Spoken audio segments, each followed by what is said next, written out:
Welcome to the Society of Light and Lighting webinar, Lighting the Acropolis of Athens. My name is Alexandra Kalimeri. I'm the chair of the SLL Events Committee, and I will be chairing today's webinar. Before introducing our speaker, I will run through some housekeeping notes. If you're experiencing any difficulty in hearing or seeing today's webinar, we recommend leaving the session and logging back in. We recommend using Google Chrome as your browser in order to run the session. Following today's presentation and the discussion, there will be an interactive Q&A session. So we encourage you to post questions using the chat function throughout. We will aim to answer as many questions as possible. And if there are unanswered questions, we will share this with the speaker and aim to provide a response following the event. A link to the recording of today's webinar will be sent out shortly after the session has finished. And if you would like more information about the Society of Light and Lighting, please visit the website www.sll.org.uk or contact sll@cibse.org. So for today's session, we are joined by Eleftheria Deko. Since 1990, Eleftheria Deko has designed the lighting for more than 450 performances for theatre, music, dance, opera in Greece and abroad. In 2004, Eleftheria received an Emmy Award for lighting the opening and closing ceremonies of Athens, of the Athens Olympic Games. And in 2009, she was named Woman Artist of the Year for her contribution in the arts in Greece. She has taught stage lighting design at New York University and at the School of Fine Arts of the Aristotle University of Thessaloniki, and also architectural lighting design at the Hellenic Open University. In 2000, she founded Eleftheria Deko and Associates Lighting Studio for Architectural Lighting, and since then, the firm has developed the lighting design for a variety of public and private venues, nationally and internationally. In September 2020, Eleftheria and her team completed the new lighting of the Acropolis of Athens and its 17 monuments that received a worldwide recognition and numerous nominations and awards, including the Dark Award 2020 for Structures, High Budget, as well as the Events Award. I would like now to invite Eleftheria to start her presentation. Thank you very much. Hello, everybody. I'm very excited to be here and to share our experience, mine and my team's experience during this incredible project. And I very, very much thank the SLL and Alexandra Kalimeri for inviting me for this webinar. This project, the lighting of the Acropolis and its 16 monuments, it was, as you can all imagine, it was not a simple project. Actually, it was a journey, a very interesting journey for all of us. And as a Greek, I have to say it was the biggest honor to be able to do the lighting of this site, archaeological site. And as we all know, the Acropolis is for all Greeks, actually it's the symbol of Athens and the symbol of Greece, but at the same time for the whole world, it's the symbol of civilization, democracy, and we had a very, very big, a part of the honor, a burden that we have to make it good. We didn't have, let's say, the luxury to do any mistakes for this lighting. For the history, I have to mention that at the beginning of 2020, January, it was end of January, actually, of 2020, the Onassis Foundation and the Ministry of Culture of Greece, they chose our studio to do the lighting study of this of the monuments. And not only the lighting study, but we had to undertake also the implementation of the study and the installation of the new lighting. And this meant not only lighting fixtures and just the replacement of the old luminaries, but also the replacement and change of the whole electric circuit, cabling circuits, and also the control panels. All these are good news, because we were very proud and happy that we undertook this amazing job. But the bad news was that we had to complete our study within 45 days. And more than that, we had to complete the whole installation, and the whole project had to be completed by the end of June. During that time, pandemic in Europe had not arrived yet, and we had no clue. We didn't know what would happen. We tried to bargain a little bit for some more extra time, but the Ministry of Culture were very strict about it. And of course, the Onassis Foundation, that I have to mention here, that Onassis Foundation was the donor sponsor of the whole project, not only the study, but the whole project. So we had to start working immediately. Didn't have not even a day to just think about it. We had to start working. And what we did, what I did with my team is I divided my team in 3 groups. Before that, though, while, let's say, signing our contracts, we started by observing the site and the existing, at that time, lighting from different parts of Athens, from different views, either neighborhoods, nearby neighborhoods, or neighborhoods from further away, and to see the pluses and minuses, if I may say, of the previous lighting.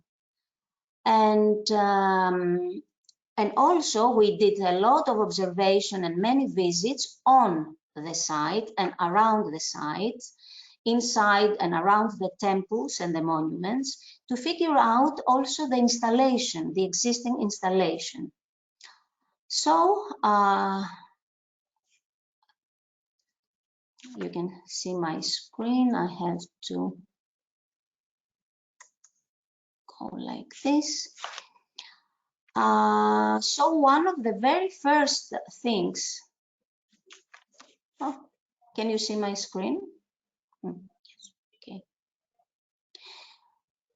One of the very first things that we observed, and I have to say that we didn't like, because it was not very flattering to the monument, was the color temperature of the light. It seemed a very orangey or very, very warm color. And we have taken all these photographs in order to be able to study and see, as I said before, the plus and the minuses. Another observation had to do with the uniformity of the lighting, the same lighting and type of lighting in color, temperature, and direction that was used for the monuments. It was used also for the rock and the walls.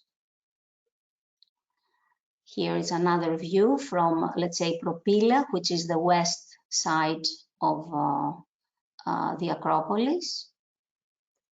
And this is another view from further away, which is from the east side and from the next hill, which is the Lycabettus hill. It's amazing during this observation from how many places of the city, the Parthenon, especially the Parthenon, is seen. And this was something we had to take into consideration. In which way? In the way that the intensity that we supposedly we will use, the Lux levels that we wanted to use, they had to be in the perfect balance, so it will be seen from far away, but it not feel burnt if you were seeing the monument up close. And then another observation we did was it had to do with the previous technology, the previous lighting technology, that the HIT lamps, the metal halide lamps, as we all know, when they start lighting up, it takes around 3 to 5 minutes that they turn first turquoise color and then to their regular color. And we thought this was very, very inappropriate, even if it lasted for only 3 or 4 minutes, to have this effect. Another observation was the, how to say, the cabling of the previous installation was thrown not in an order. So we immediately, with our colleagues, the electricians, we had as priority that the lighting installation, of course, has to bring beautiful lighting for the monuments, but even in the daytime, for the guests and the tourists and the visitors of the site, everything had to be in order. The cabling, and I will speak later about the luminaires themselves. Another problem we saw and we found out during our observation was the pollution, a lot of light pollution because of the direction of most of the lights. Some of them were placed inside of the temple, staring outside, and this created a lot of light pollution and glare to different views all around the city. Closer observation, we realized that the intensity, the Lux levels and the intensity of the luminaires were in several places really strong and high, and in other places very dim. Here you can see again another problem that we realized, and it was too many luminaires to just light an area that we could use half or even less than half in order to do the lighting of a surface of or of the Caryatids monuments. And also luminaires, of course, it was the previous technology, because the previous lighting installation happened in 2004.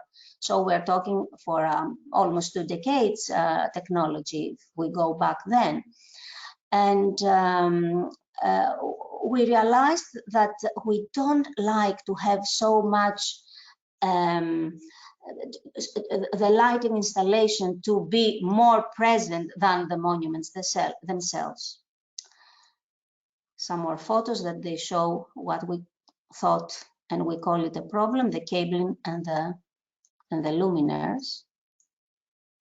Also the cabling, the way they roll down to the rock was not so nice. We had a lot of collaboration during these first visits with the archaeologists, and with the architect who was our supervisor, to find out how many restrictions we had. And the restrictions, I have to say, if someone deals with a Greek monument and working in an ancient Greek archaeological site, there are very many. I mean, we wanted to hide all the cabling, but we could not dig more than 5 centimeters or 7 centimeters. We wanted to put the bases, but the bases of our luminaries, they have to be in specific, of course, in specific size, shape, and from material, but they could not touch immediately a marble surface. So we took into consideration, we had a very good collaboration with the archaeologists in order to figure out all the restrictions and how we could resolve all the problems technically. And then we did a lot of measurements with our luxometer. We did a lot of, and Kelvin meter, we did a lot of measurements, and what our eyes could see was proven by the instruments that we had in several places 22 lux, and in other places 1,800 lux. And this created a lot of, it was disturbing. Same at the Temple of Parthenon. You can see the different levels of luminosity. Here it's the Erechtheion. Again, you can see that difference. And while we were observing all this and we knew what we should avoid and which direction we should go, as I said before, taking into consideration all the restrictions and all the desires from the Ministry of Culture, it was one day that I realized that Acropolis, of course, it's a unit, monuments, the rock and the walls as a unit, but they're very distinct, the one from the other. So before creating our model and before really starting putting in paper our ideas, we did this Photoshop to, in a way, to make a visualization of a thought and of a new concept that we wanted very much to introduce for the lighting of the Acropolis. The new concept is that we wanted to distinguish the site in 3 parts, in its 3 parts. The one part, we call it the base or nature, which is the holy rock, a rock that existed there before it was inhabited by the Athenians thousands of years ago. And what is very important is, although Acropolis in Greek means the tip or the top of the city, the Acropolis actually, it's not the highest hill of the city, and it's not a hill. It's made of rock, which is very interesting, because at the beginning we all, and with the previous lighting, we thought that this rock was, you know, like a hill, but in reality it was a gray whitish rock. And then the second level we wanted to distinguish, we called it a belt, is the fortifying walls, the fortification walls all around and on top of the rock. And after, on top of and inside, in the middle of this area, the temples and monuments of antiquity were built. And it's amazing because we say that Parthenon is the symbol of democracy. And for some reason we thought, okay, all the temples have a big importance, a significance, but Parthenon, it was the symbol of democracy because it was the first time that the ideal of rule by the people, by the majority of voting, was established exactly at the same time that Parthenon was built. So we thought that the monuments, the temples, they had to have a different light. And because all the temples on the Acropolis hill were curved on Pentelicon marble. Pentelicon marble is a marble that it's really, it really reflects the light. Even now, after so many years, if you go with a small light and you try to light one of these columns, the light reflects back to you. So then the idea, we kept on working on the idea of differentiating and have this distinction of these three parts, the rock, the walls, and the monuments. And then we started tests with luminaires on site. And here, this is one of our very, very first tests. We tried a luminaire of 4000 K, LED, of course. There was no any question if we would use or not use LED technology in 2020. So we took several luminaires at the beginning from those we had in stock in our demo room, and we took them and we went many nights at the site and tried our idea of having the rock at 4000 K and the walls at 3000 K. And we thought it worked very well, this differentiation. Then we started,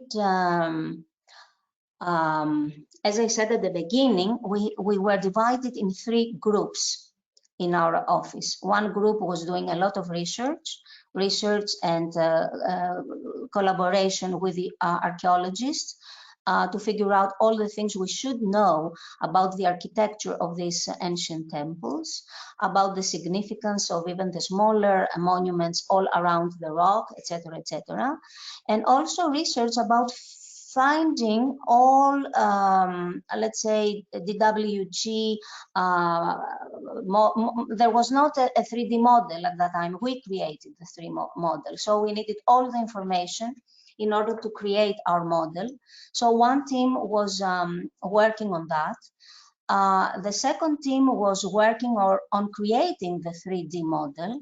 And the other team was working for, let's say, investigating all the firms, all the brands with good outdoor lighting fixtures to figure out which are the ones that we could use to do the lighting for both the monuments and the rock and the walls. We decided that the color temperature, the range that we should go for was from 2700 to almost 5000 K. And for that reason, we were looking for brands, for companies that they had tunable white. Again, saying from the range of 2700 and 5000. We wanted, and we knew from the beginning that we want to have the flexibility to play with the different intensities and different color temperatures for each one column. And this was why we wanted also the lighting fixtures to have the DMX controllability. Here you see the previous situation on the left, and one of our first tests on the temple, playing a little bit in exaggeration about having in one side warm white and on the other side of the column a cooler white light. Also, we used a slightly different position of the previous installation in order to have a better three-dimensionality of the columns. Here, again, it's an exaggeration. We wanted to see how far we could go with the difference of warm white and cooler white. not cool, but cooler. Here it's a previous situation of the propyla. Again, the orange color was annoying a lot, and also that we could not see at all the three-dimensionality of the columns, of the sculptures. Previous situation from another point of view. And again, while we were doing these tests, we came to another, let's say, idea or a new concept. In the previous situation, the warmer, almost orange, deep orange was from the inside, and a little bit cooler but still warm was on the outside. We played with the same philosophy, which is here, but then we wanted to be a little bit more rebellious, and we went to the opposite concept, which is to have to the inside walls the cool white, and to the outside columns the warmer.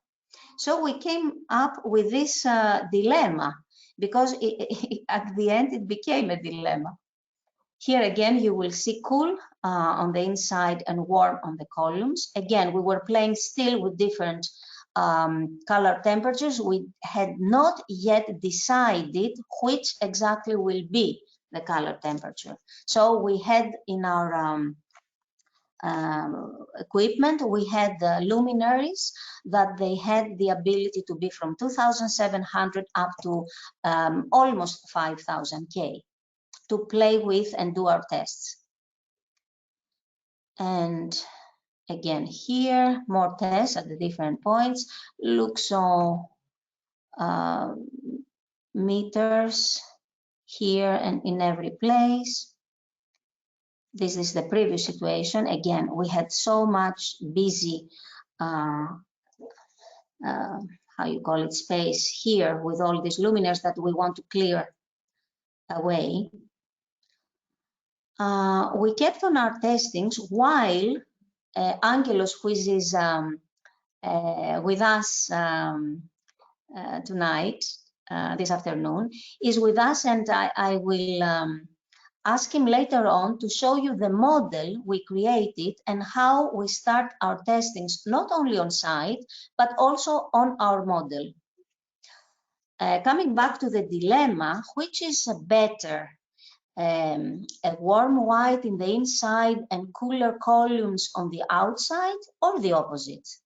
This was a big dilemma that actually, before deciding what we will do, we asked the committee of the Greek archaeologists their opinion, and it's interesting to tell you that they were divided in half and half. The philosophy, or let's say the previous concept, was that the warmth comes from the inside of a temple, because the candles to the goddess Athena or the torches are giving a warm light, while the columns are made of marble, white marble, and are there stable to hold the temple. So it makes sense that this concept is better from this concept. This concept's philosophy was that the inside of the temple has the spiritual light, which is very, very bright white light, while the man-made columns from very experts in sculpting technicians, sculptors, are there to remind us the human limits. So anyways, we had two concepts. I will not tell you yet what we finally decided to do, but you might see on the photographs at the end of the completed project. Another side of the Temple of Athena Nike.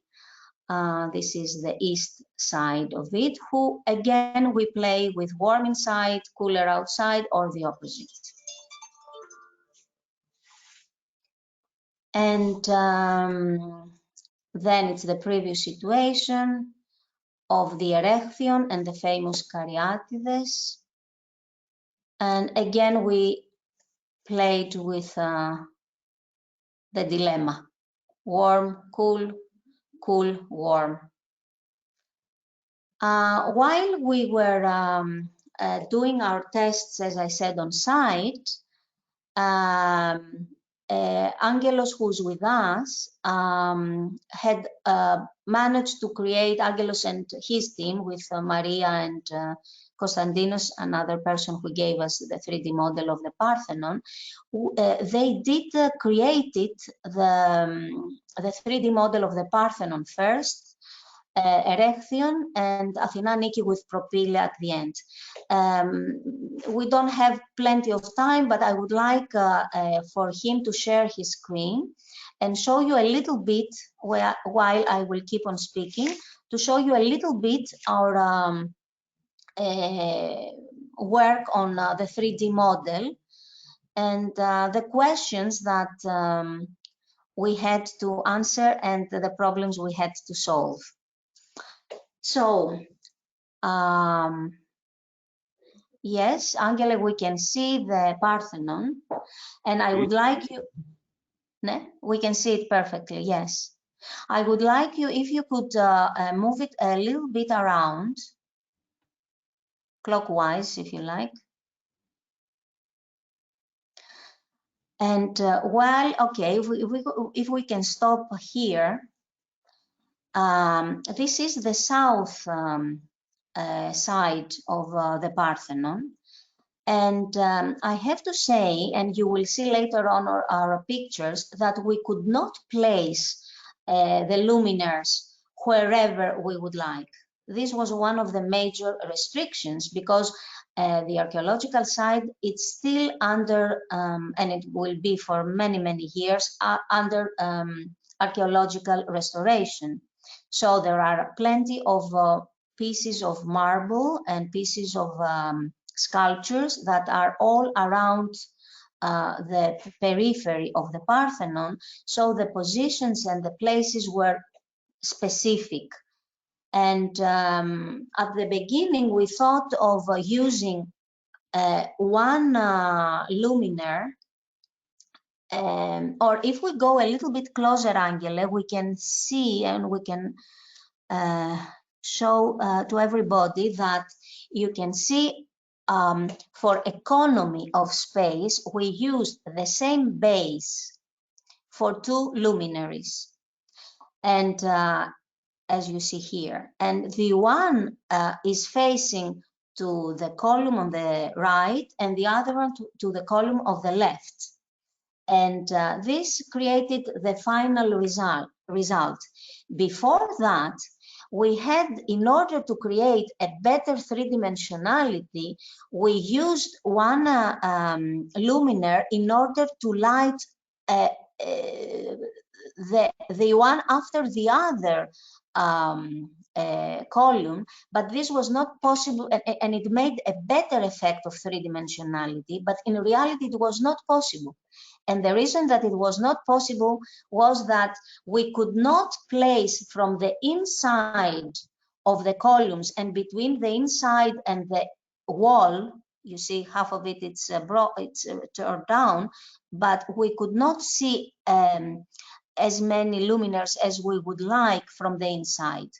And at the end, we thought that the most important is the monument and not the lighting. The lighting is there to serve the monument to reflect its own light.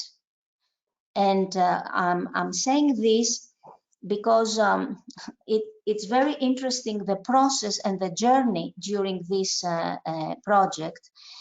It was a journey that we went at the beginning as we go to any project, which we put our knowledge, our experience, our technical knowledge and aesthetics, etc., etc., etc. But even from the very first week, we realized that this project is a project that we should approach it in a different way. What I mean, and maybe I don't know if it's time to say it now, but I will say it again maybe later on, It's a project that you, as a lighting designer, have to forget what you know and be like blank paper and listen to the monument what it needs. The monument, and now I believe every building with very good architecture. And don't forget that Parthenon has been told by architects and sculptors in all the century that it's the perfect architecture building. Each lighting designer has to forget what they know and let the building to speak to them. And this is what we did.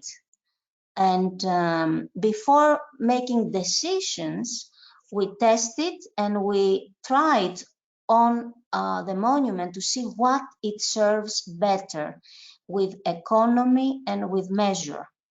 What it serves better, because maybe we thought it would be much better lighting to have also lighting fixtures from the inside, but we thought it is an insult to place so many luminaires in the temple. So we tried to do to give the dimensionality with as less as possible lighting fixtures. And if Angelos now will let us go in, you will see that even from the inside of the temple, the three-dimensionality is really remarkable. It's a pity that the Acropolis site is closed at night, and of course nobody is allowed to be in the inside. But for us, it's an honor to have and the inside of the temple well lit.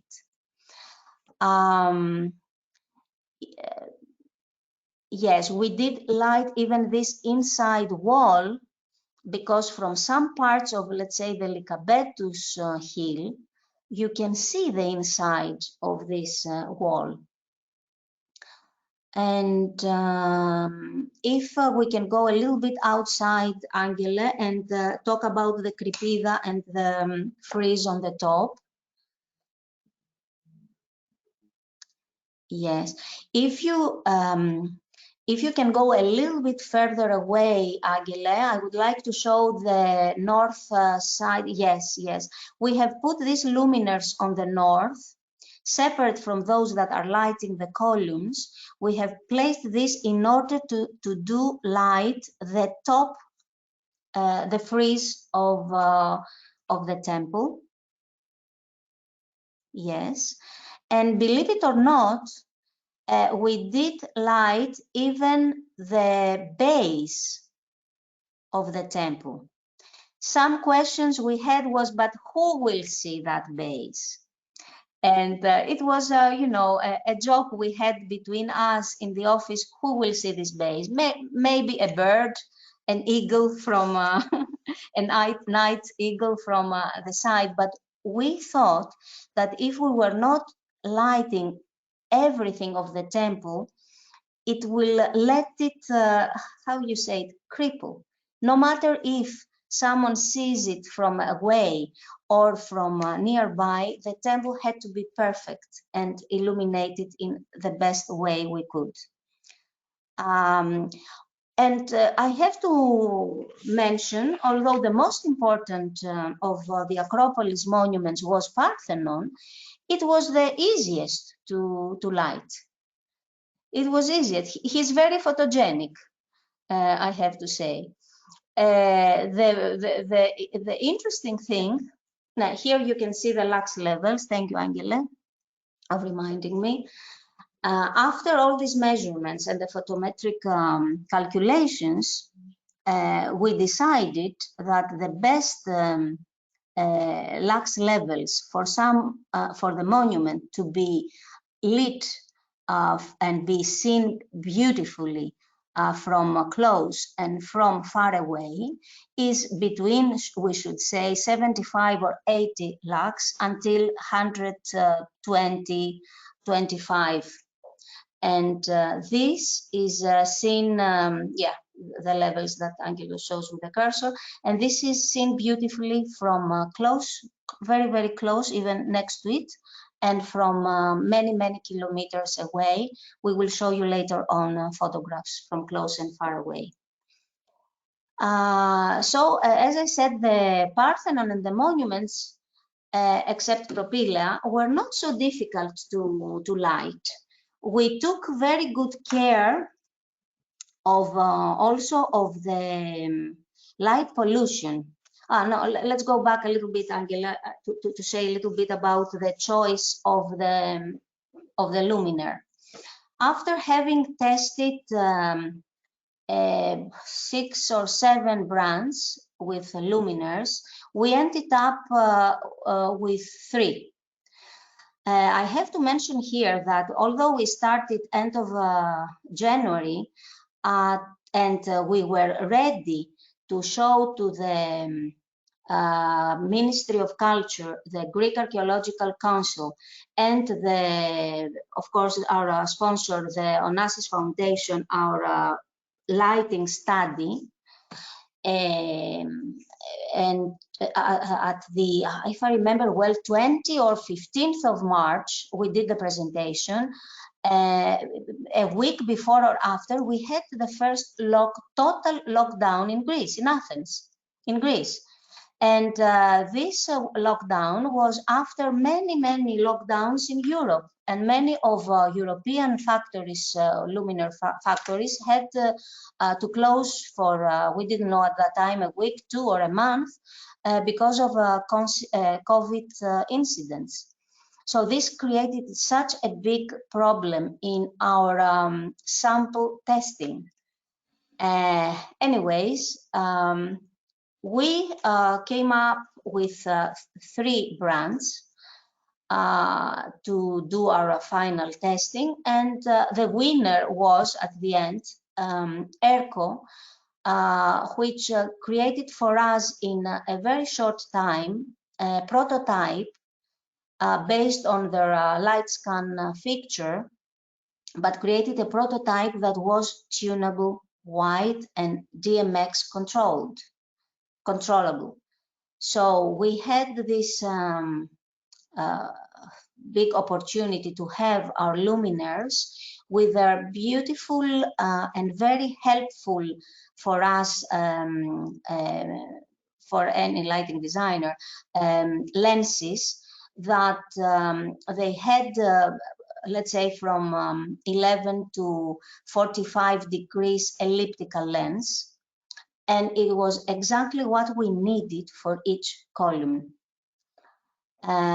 So we decided, but still not finally, that each temple of the 4 temples on the rock, they could have their own different white light. And so the Parthenon had levels from coming, let's say, from east to the east to west. If we go from east to west, Angele, on the other side, the other, all around. A little more, please, a little more. Okay, here. So from east to west, our luminaires, we decided to have them at a warmer white, meaning like 2,900, while from west to east to have a little bit cooler on this side. So the color temperature of the Parthenon was very important because it gave it made distinction from some side views of Parthenon from, let's say, the Erechtheion, which is from some side views, the one is behind the other. On the other hand, Erechtheion, it's much warmer color temperature from 2,700 in the inside and 3,100 on the outside. The Temple of Nike, we will see later on, it's much brighter in terms of cooler light, and so on. So we were very happy with everything about the temples. The big problem was the rock. And everybody would think, okay, a rock, it's a rock. What is a big deal to do the lighting of the rock? Okay, and then the other big problem in terms of time limits was that we didn't have a model, and we had to create a model of the rock. And here is Angelos again to show us the rock. The difficulty was that we wanted to separate the wall from the rock, and there were places of the rock that we could not even step on it and place the luminaries, because the idea was to place the luminaires here and wall wash the walls. If you can show with the cursor, Angele. And we wanted to wall wash the walls, and from down below we would use with specific angle luminaires to light the rock. But the rock had 4000 K and the walls had 3000 K, and we didn't want to intermingle them. At the same time, we didn't want to have a sharp line of difference lighting. That was the big problem. I think we managed to solve with telling you we had to go and focus and dim one by one all the fixtures.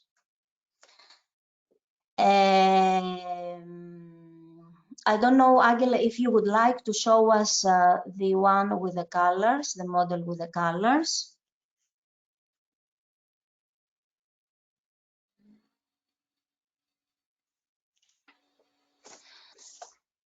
So, at our calculations, we decided that the Lux levels now of the rock should be not more than 50 lux, and the walls at around 70.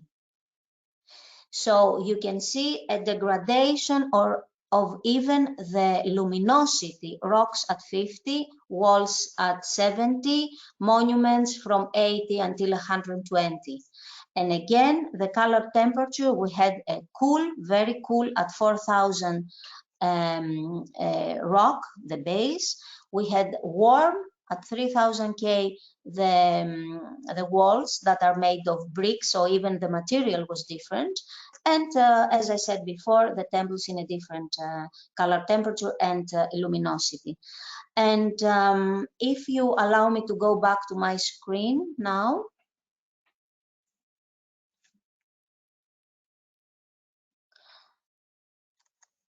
Okay. So with ERCOS samples, we kept on doing our tests, but also with all the results from the model that Angelos and his team were doing, we kept on doing our tests. How we approached the south slope and the monuments of the south slope in a similar concept, and of course with, let's say, more casual way. The monuments of the south slope include the theater, the first ancient theater of Western world, the theater of Dionysus, and also the Asclepion, the Asclepios Healing Center.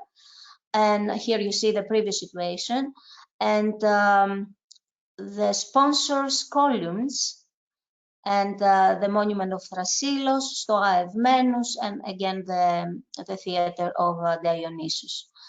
At the same time, our other team, which are collaborators with us, two companies for electricians, they started changing before no, they start changing the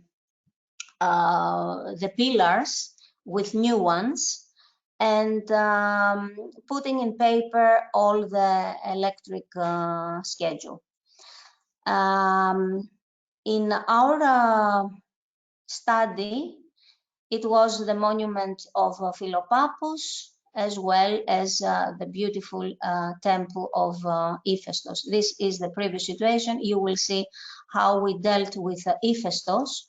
Hephaestus is the god of the fire.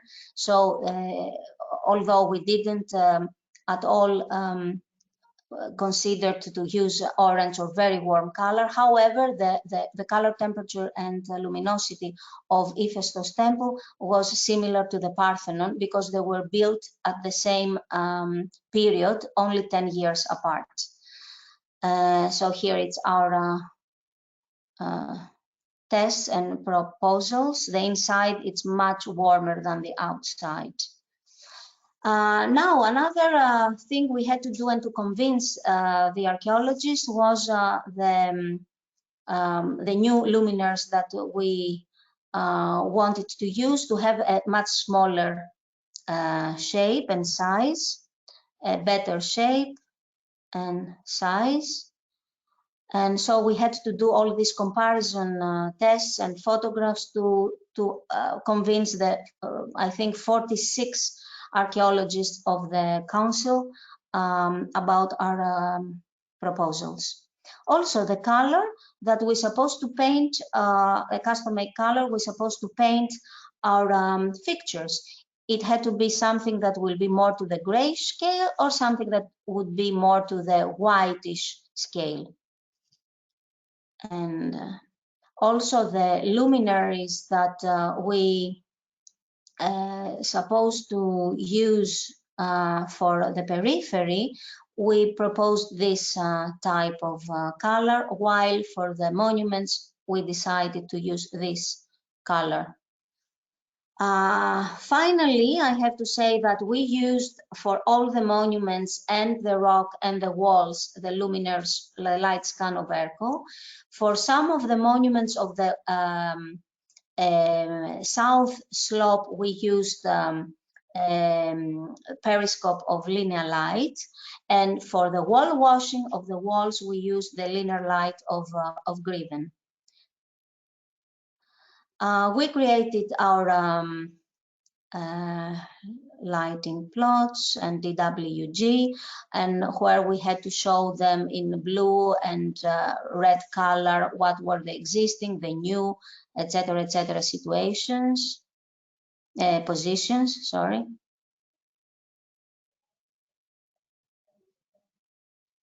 And after we had everything ready for our proposal, we and before starting this, we created a short video to show to the ministry and the archaeologists to show our concept.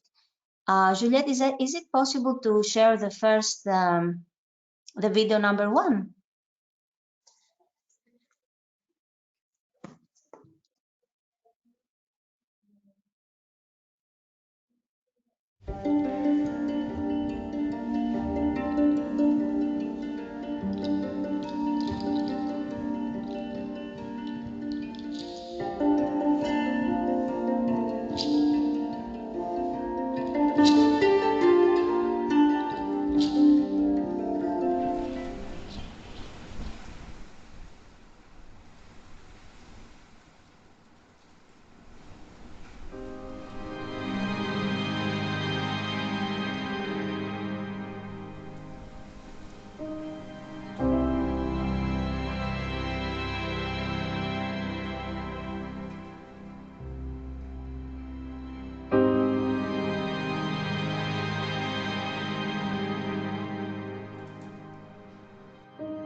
this new concept, and we had to make as profound as possible this new philosophy about distinguishing these three levels.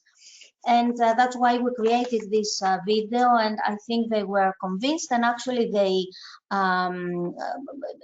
they upload the new concept and all of them voted for the new lighting of the Acropolis. So we were very happy because, you know, the Greek Archaeological Council, they are very strict and very fair, and they're very strict. So to have a unanimity and all of them to vote for the concept gave us a very good feeling to go on. And yes, we started going on. The only good thing about the pandemic in this project was that the archaeological site was closed during the whole period because of the lockdown and the restrictions. So the electricians could work even daytime with no restrictions space. They changed all the cabling, as I said before, the electrical pillars, everything was installed, and even the basis of the luminaires, they were constructed on site. It was very difficult to carry cement, to carry the heavy basis. It was better to carry the cement and have water there and construct it on site. And I have to say that the team was incredible, working day and night. We finally, because of the COVID, made possible to change the opening and the complete completion date from July to move it to 30th of September. And this gave us a little more breath to do our programming. And also, I have to mention here that this gentleman, actually Dimitris Kapetanelis, he did all the programming and also all the control system of the Acropolis. They managed, him and his team, to replace the previous lighting system with a new. So not even one night the Acropolis was unlit. They managed to change, the fixtures in the daytime in several parts, and using his programming, he merged the previous lighting with the new lighting without having the Parthenon and the monuments and the rock unlit, not even for a single night, which for me it was a miracle. Maybe if you have questions, you can ask me later on. Here you can see, and I should say, but you can see the technical, let's say, and in numbers, difference from the previous situation to the new situation, from the metal halide lamps to the LED modules. The economy we have, of course, in the consumption, but also the not only in the consumption, but also in servicing. This made everybody very, very happy. And of course, we followed all the regulations that we had to. And we completed our project. And I would like to show you some of the photographs. If maybe we can, and then we can see the two videos. Here the project is complete. Here you see the east side of the propylaea, the entrance of the site. This is Parthenon from the east view, from east side. This is the west. Still the scaffolding is there because they have a lot of restoration to do up here. Full moon, many full moons we have been there up at inside this temple. Here it's a view from the Philopappou monuments across the Acropolis, from the Lycabettus Hill. And I think this photograph shows our effort to have the distinction of the both color, temperature, as well as luminosity. And even here you can see that there is a differentiation of the color temperature of these temples. More photographs. This is the south view, I'm sorry. Again, the rock, the walls, and the temple, Parthenon. From a drone view, again from very, very bird's eye view. Close up.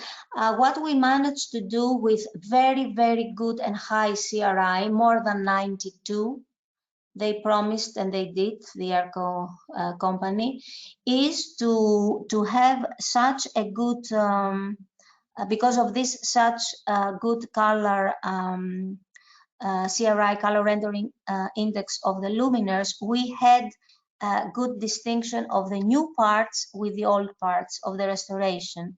And this is something that the archaeologists liked it very much.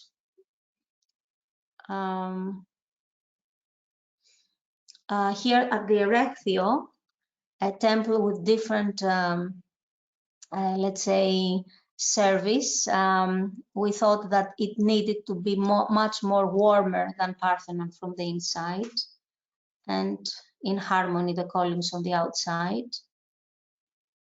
Caryatides. One of them is the real one. The other three are replicas, as you see here, and they are the real ones are at the museum, the British Museum. Some more photos. The beautiful small temple of Athena Nike, Athena, goddess Athena, Nike or Nike. And the south wall, the Evmenus wall. This is from the Roman times, is not from the antiquity. And the ancient theater of Dionysus, which is also under restoration. Asclepios. Here we figured it out. It was too burning, so we changed it. But this photo is made is taken from before our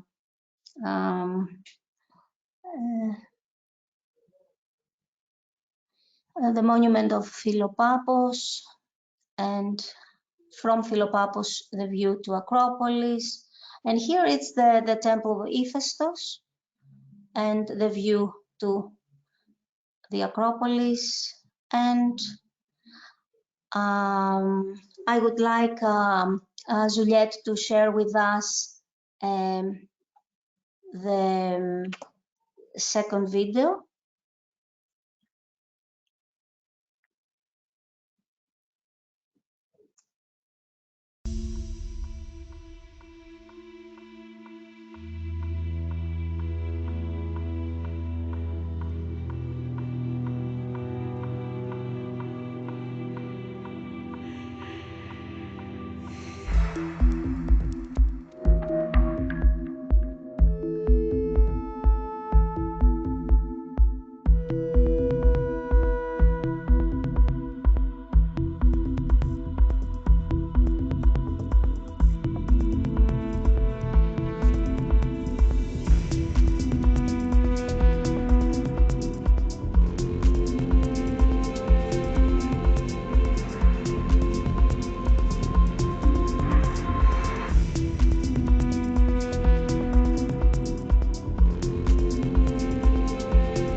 What I did something wrong.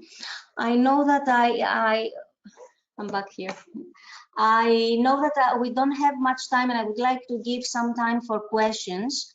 So before, we had one more video, which is actually the video from the launch event, the video of that, we call it opening of that night, but we don't have time. It was a bit, if we have time after the questions are finished, we can show this last video.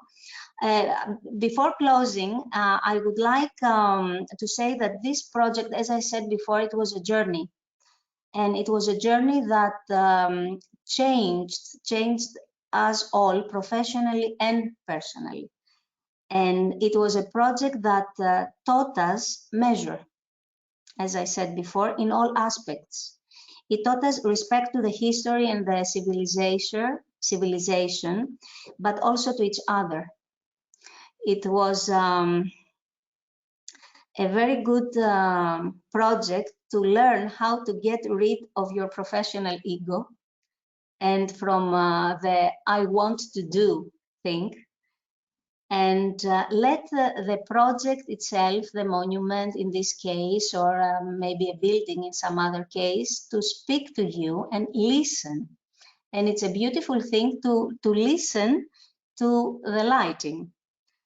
Actually, it was a beautiful time for all of us to appreciate beauty in a different way. And also Acropolis taught us to see and appreciate the light that shines and reflects from and through all objects and all beings. And I have to say that this was an incredible light. Thank you. And please, if you have any questions, me and Angelos, we would like to answer them. Thank you, Eleftheria. So yeah, indeed, if you have any questions, please feel free to post them using the chat function. Thank you very much, Eleftheria. Really very interesting insight on the thought process, the concept, the challenges you had during this this project. We have a couple of questions, actually. I think you have covered some more or less, but let's go through them. So the first one, can you please discuss how you considered the scale and the perspective? So seeing the site from close up or far away, and did you have to light for both cases? Did you have to consider, for example, TV cameras, lighting for TV? The scale, during the first visits we had on site, the scale was overwhelming. I have to say that it became more overwhelming when we had so little time. What helped was, I think, the way we organized the work. As I said, there were 3 groups working in these 3 different aspects, and me running around in all neighborhoods of Athens. Some neighborhoods I had never been before, in all neighborhoods of Athens, to see with my eyes and with my camera what is seen from far away. During our on-site tests, I have to tell you that we were doing our models and our photometric calculations, as you saw, and it was a big model. I mean, Angelos showed you the 1/20th of what we had. Although we were doing and we were getting the information we wanted, personally, I didn't trust the computer. I trusted more my eyes. Thank God I can see well still. I was trusting my eyes because lighting is something that is relevant to something else. It's relevant to the existing lighting of around. It's relevant to from where, which part, which place you are looking at. I went inside homes of people who had the luxury, and they were very lucky to have homes that there are windows. From their windows, you could see the Parthenon or the Erechtheion or part of the rock.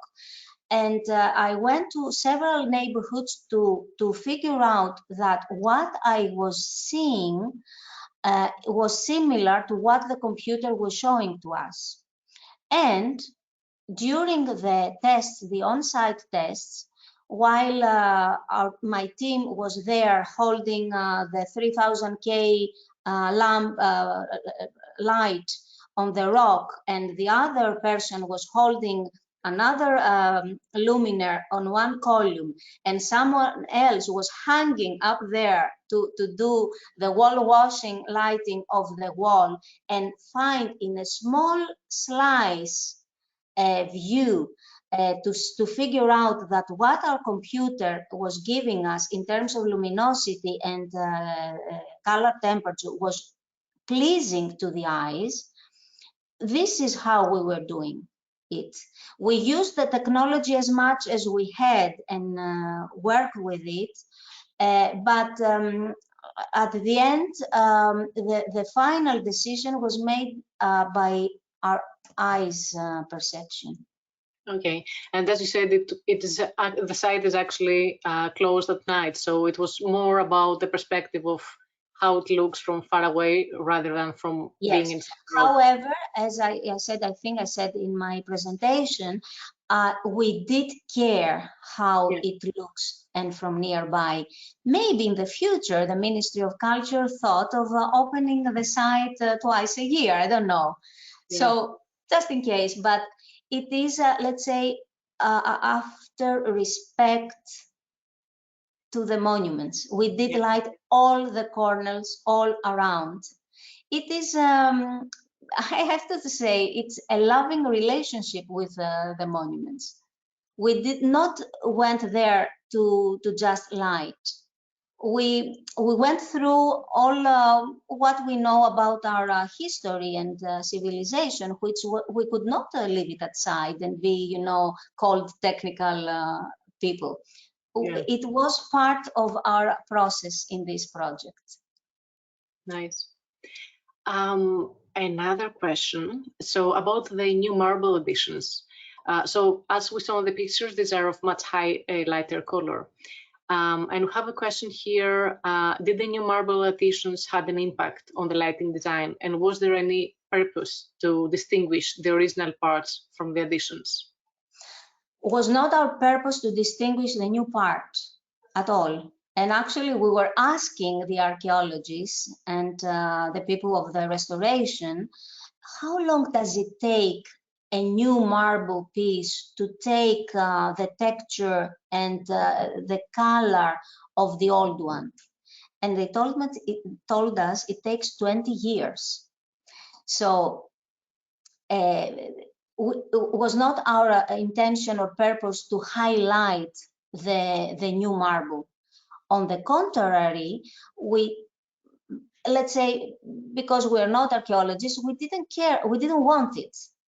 However, at the end, the fact that we chose very high CRI factor for the luminaires and created these results, at the end, there were people from neighborhoods around, and they said, oh, now we can see details of the Parthenon. We can even see the restoration. So it seems like this that we didn't do on purpose had a very good effect, because whether we like it or not, and it's not me who will decide if to restore and replace the broken parts in a monument, it's good or bad, but in some way it's a reality, and this reality, it's not hidden. So I think we didn't do on purpose, but at the very end, it didn't ruin the how you call it, the value of the monument.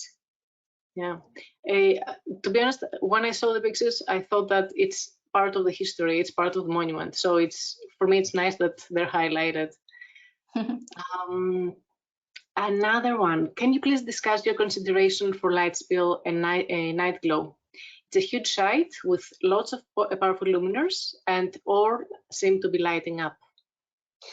So was this a consideration? Yes, this is a question that actually it is how to call it, a big dilemma, professional dilemma. In me personally, they have asked me in the past and even now to do the lighting of this fortress or of this of another rock somewhere in Greece, etc., etc., and I have denied, because I believe that you don't light nature. However, Acropolis is not one of all the buildings that we should consider the night pollution as we do for all the rest. Acropolis is a building that we did light nature, the rock, and the only reason we did that is because of the significance of this rock, that they call it holy rock in antiquity. It was the holy rock. For some reason, the ancient Greeks chose this rock instead of another next, which is a higher hill, much higher. For some reason, they they named it Holy Rock of the Acropolis.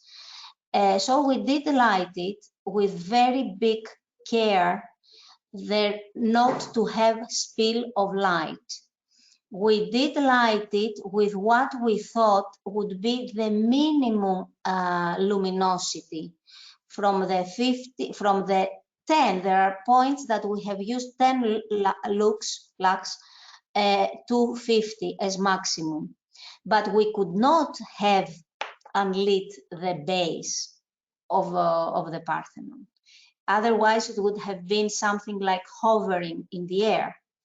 We do take very big, how you call it, care of any glare, or as we could, of course, any glare and light pollution. And that's why two people of our team who have motorcycles, they have been all around Athens to see if there is any light that there is a spill outside the column.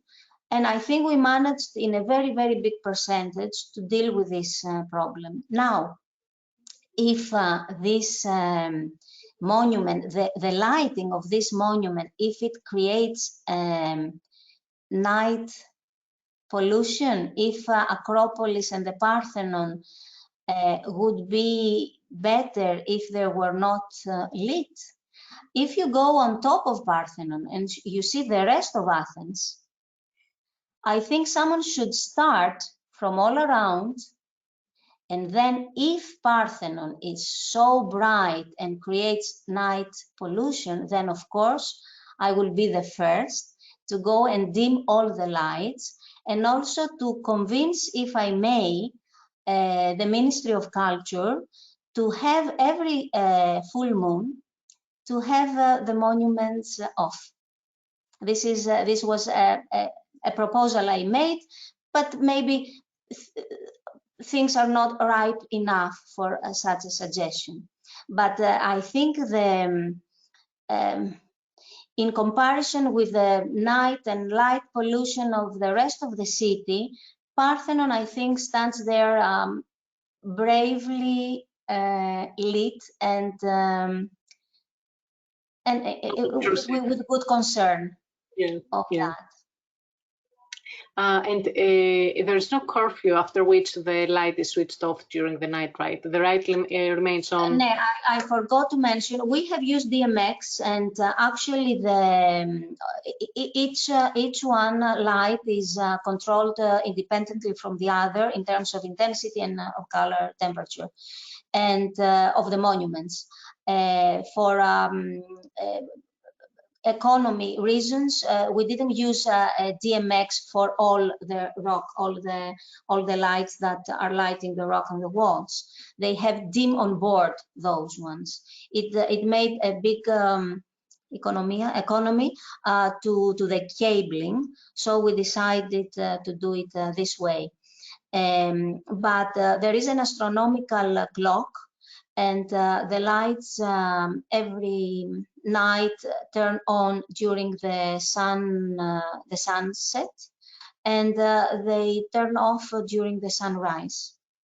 Okay. If the Ministry of Culture decides to change this and have, as I said before, the full moons, how many we have, 13 full moons in a year, to have the monuments lit, we are able with this astronomical clock to program it and do it.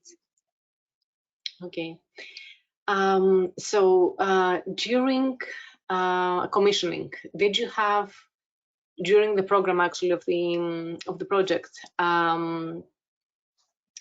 did you introduce any last minute changes? Was there something specific that had to be altered or from what you proposed, or you didn't have any, let's say, hiccups during this process?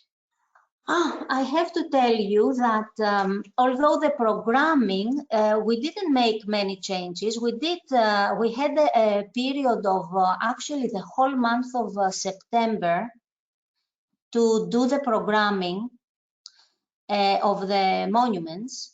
The rest was pretty much done. I mean, the wall and the walls and the rock.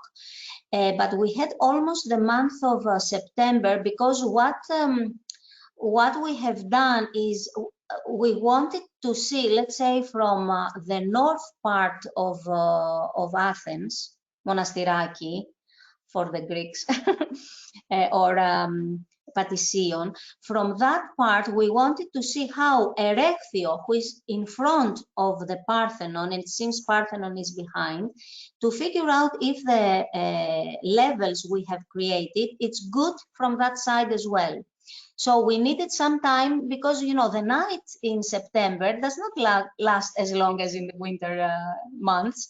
And with my car and my colleagues with a motorcycle and cars, we could not, how many points of the city could visit in one night. But yes, we did some back and forth. We had to change a little bit our programming for the lounge event night, because then we wanted, I made this lighting design, but it was like the Parthenon lights last. We have first the Nike, then Propylia, then Erechthia, and then last the Parthenon is lighting. So we did program this change. And of course, the lights come on as fade in. We don't have an on. We have like a 9 seconds fade in. But we have locked the program, but whenever we would like to make some changes, we can do. It's the mosaic program of ETC, and it's very flexible, and we can put our computer and work on it anytime. Okay. Nice. And another one. So I understand that the design was made during 45 days. I think you mentioned a bit longer, or was it a month and a half? Oh, okay. We did in 45 days, and then we took 15 more in order to make some adjustments to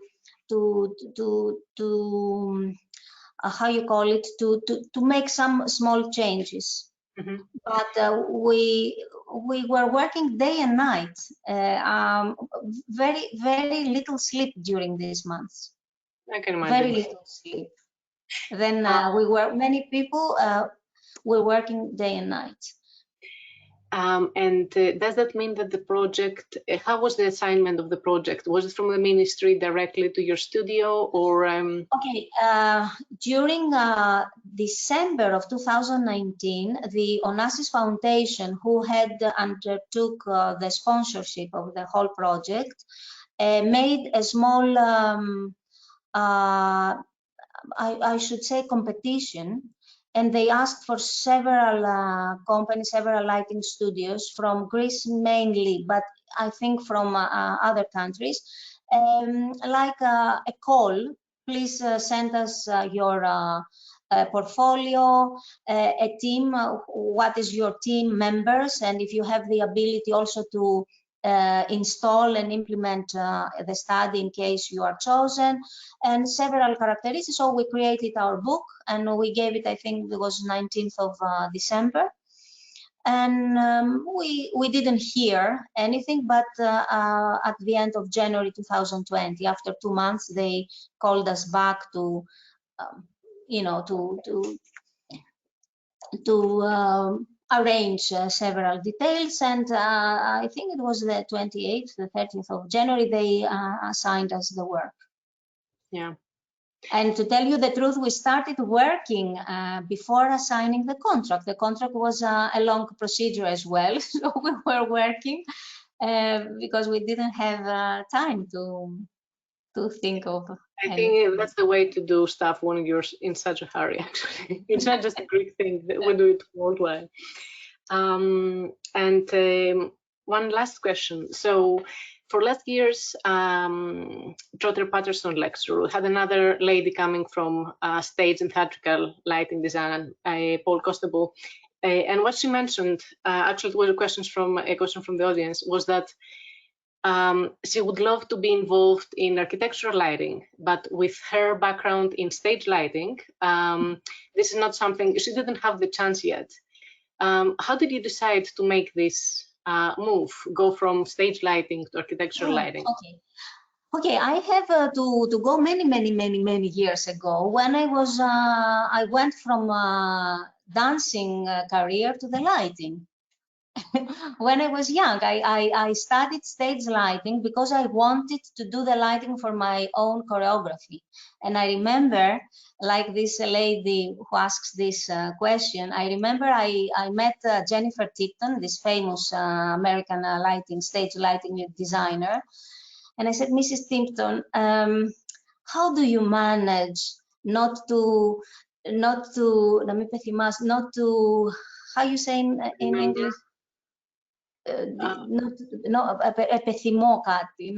Desire, yes. Not to desire to be on stage, because I had changed. I had become a stage lighting designer and I had left my dancing career. I said, how don't you feel, you know, homesick about dancing? I said, my dear, be as much as also be as much as you can into the light.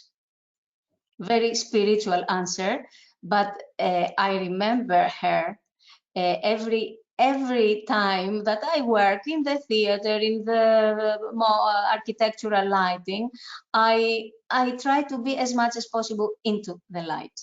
So after coming back to Greece and start doing my stage lighting, I came back in 1992, and many people were asking me advice about lighting of their hotel lounge, reception lounge, or for an office, or for a store.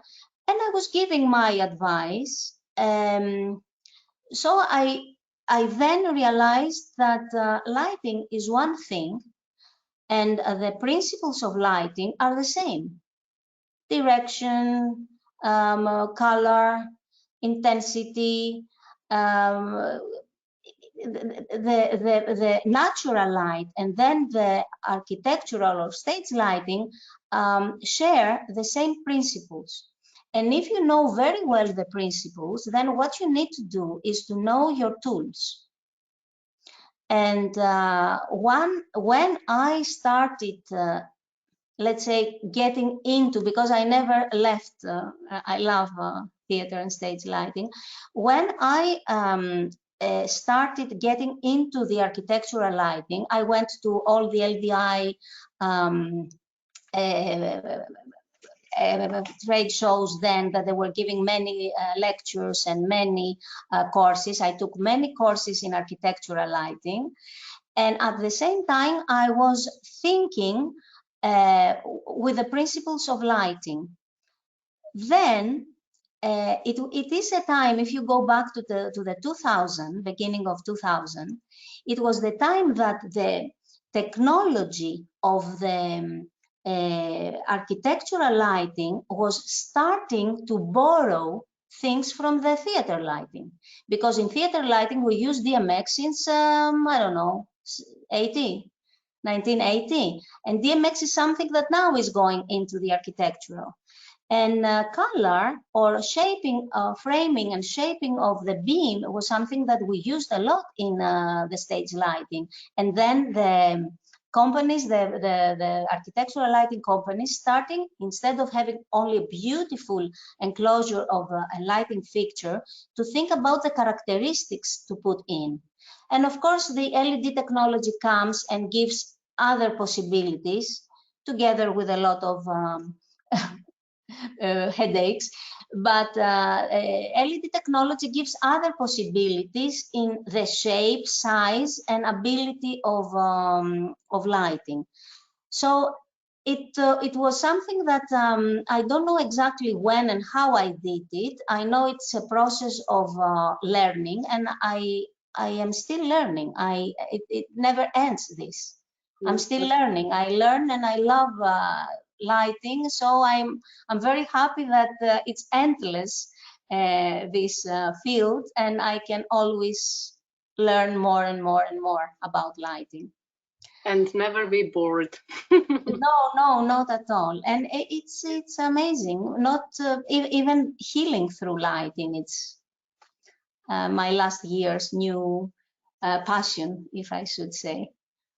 Nice. So I don't know if I have answered that question, how it happened. It happens by studying a lot the principles of lighting. And then you can apply them knowing your tools. You cannot go and light something if you don't know the principles of lighting. And there are very few. It's like, as I say, the 7 notes of the pentagram of music, do, re, mi, fa, sol, you know, these 7 principles there are in lighting, as I was teaching them anyways. And with these 7 principles, you can create as endless lighting environments and experiences. And as you can have with the 7 notes, you can have so many musical pieces and songs. And yeah. So I think it's starting from the principles. Nice. So thank you very much for today's presentation. Really, really very interesting. Thank you. Thank you very much for inviting me. Any questions, we'll aim to reply to them through email. And yeah, looking forward for the next event. Thank you very much, Eleftheria. Thank you, Alexander and all. Bye. Thank you. Bye-bye.